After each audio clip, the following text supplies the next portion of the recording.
Welcome to the very first unit of this course where you will begin your journey creating with code. In this unit, we will create a drive simulator prototype, where the user can steer a vehicle down a road to avoid obstacles in its path or crash into them if that is more their liking.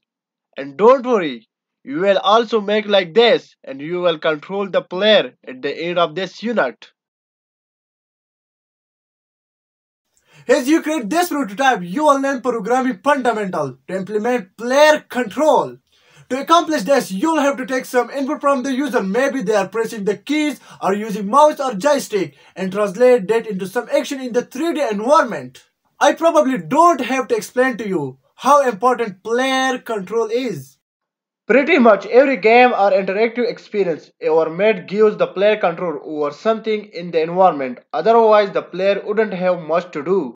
Moving a character from side to side, from top to down, you will be able to take this element of player control, apply it to your own projects in all kinds of interesting way. One thing, don't forget the advice. Watch, then do. Watch, then do. So let's start creating.